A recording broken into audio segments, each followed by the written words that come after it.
안녕하세요. 성경 읽는 풀려치입니다. 열왕기상 20장 말씀입니다. 시리아 왕 벤하닷은 군대를 모두 모았다. 지방 영주 32명과 기마병과 병거들이 모이자 그는 올라가서 사마리아 성을 포위하고 공격하였다. 그는 그 성 안에 있는 이스라엘 왕 아합에게 사절들을 보내어 그에게 말하였다. 나 벤하닷이 말한다. 너의 은과 금은 모두 나의 것이다. 그리고 네 아리따운 아내들과 자녀도 모두 나의 것이다. 이스라엘 왕이 회답을 보내어 말하였다. 나의 상전이신 임금님, 임금님의 말씀대로 나와 내가 소유하고 있는 것은 모두 임금님의 것입니다.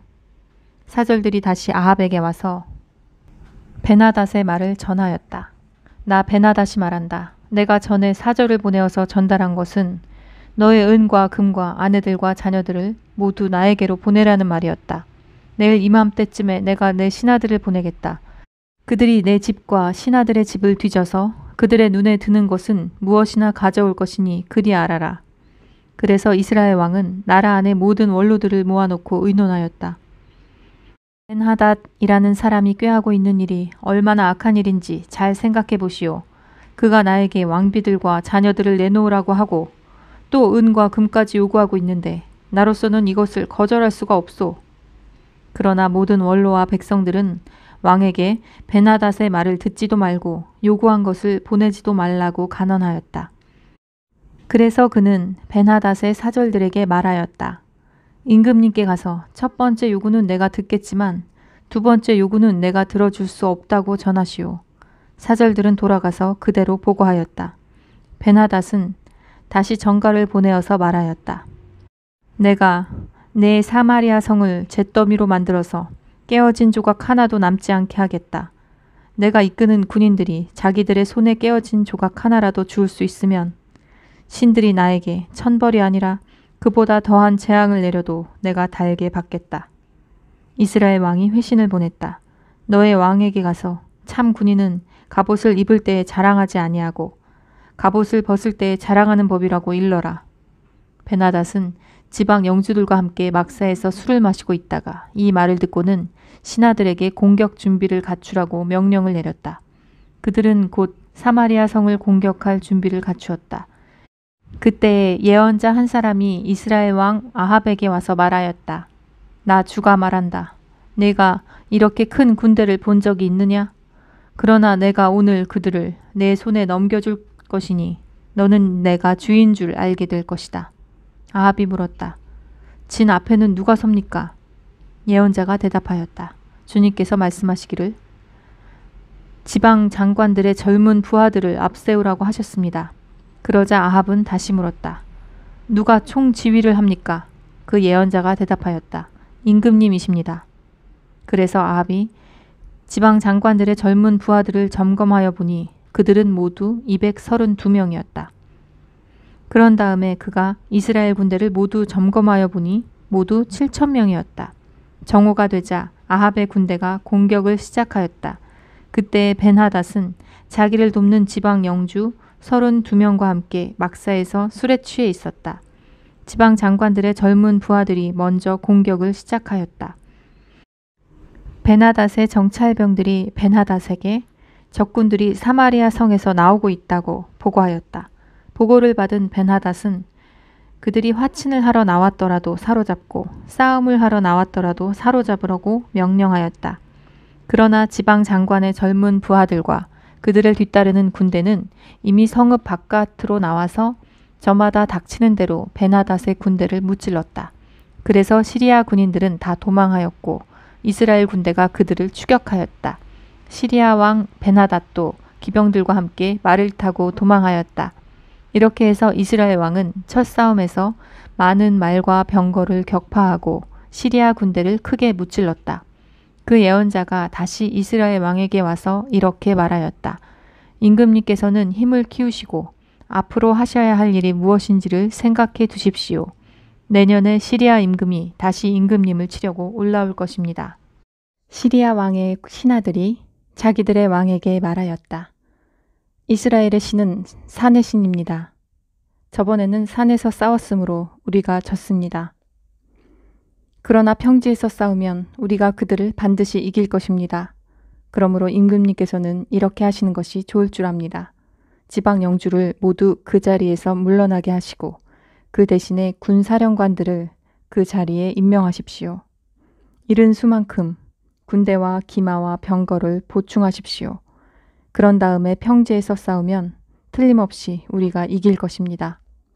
왕은 그들의 말을 듣고 그대로 하였다. 해가 바뀌었다.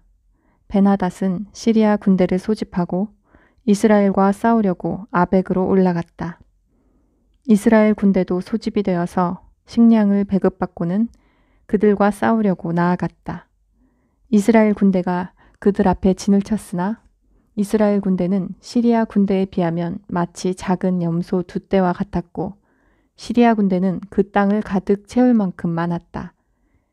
그때 하나님의 사람이 가까이 와서 이스라엘 왕에게 말하였다. 주님께서 이렇게 말씀하십니다. 시리아 사람이 말하기를 내가 산의 신이지 평지의 신은 아니라고 하니 내가 이 큰 군대를 모두 내 손에 내주겠다. 이제 너희는 곧 내가 주인 줄 알게 될 것이다. 양쪽 군대는 서로 대치하여서 이래 동안 진을 치고 있었다. 드디어 이레째 되는 날 전투가 벌어졌는데 이스라엘 군대가 시리아 군대를 쳐서 만에 보병 10만 명을 무찔렀다.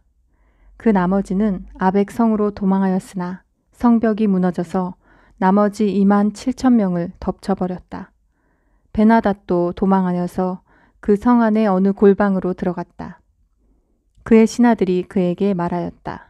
이스라엘 왕가의 왕들은 모두 인정이 많은 왕이라고 들었습니다. 우리가 굵은 배로 허리를 묶고 목에 줄을 동여매고 이스라엘 왕에게 가면 어쩌면 그가 임금님의 생명을 살려줄지도 모릅니다. 그래서 그들은 굵은 배로 허리를 묶고 목에 줄을 동여매고 이스라엘 왕에게 나아가서 왕의 종 베나닷이 제발 목숨만은 살려달라고 애원하고 있습니다. 하고 말하니 아합 왕이 말하였다. 아직도 그가 살아있느냐? 그는 나의 형제다. 그들은 이것을 좋은 징조로 여기고 얼른 말을 받아서 대답하였다. 예, 베나닷은 임금님의 형제입니다. 그러자 왕이 말하였다. 가서 그를 데려오너라. 베나닷이 아합 왕에게 나아오니 왕은 그를 자기 병거에 올라타게 하였다. 베나닷은 아합에게 말하였다. 나의 부친이 왕의 부친에게서 빼앗은 성들을 다 돌려드리겠습니다.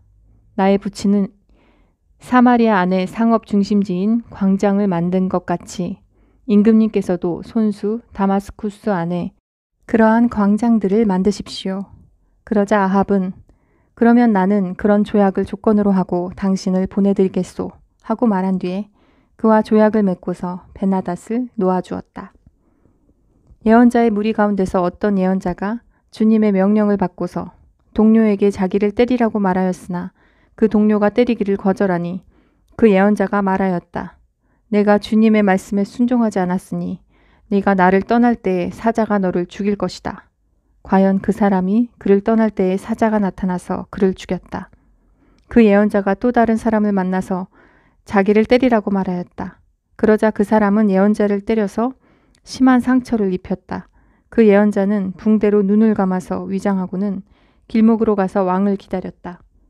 왕이 그대로 지나치려고 하니 예언자는 왕을 부르며 말하였다. 임금님의 종인 제가 전쟁터에 갔습니다. 그런데 어떤 사람이 저에게로 포로 1명을 데리고 와서는 그 사람을 감시하라고 하였습니다. 포로가 도망을 하면 제가 대신 죽든지 아니면 은 1달란트를 물어내야 한다고 하였습니다. 그런데 임금님의 종인 소인이 이 일 저 일 하는 동안에 그 포로가 없어지고 말았습니다. 그러자 이스라엘 왕이 그에게 말하였다. 네가 받아들인 것이니 벌금을 물어야 한다. 그 예언자는 그의 눈에 감은 붕대를 급히 풀었다. 그때야 이스라엘 왕은 그가 예언자 가운데 한 사람임을 알았다. 그 예언자는 왕에게 이렇게 말하였다. 주님께서 이렇게 말씀하셨습니다.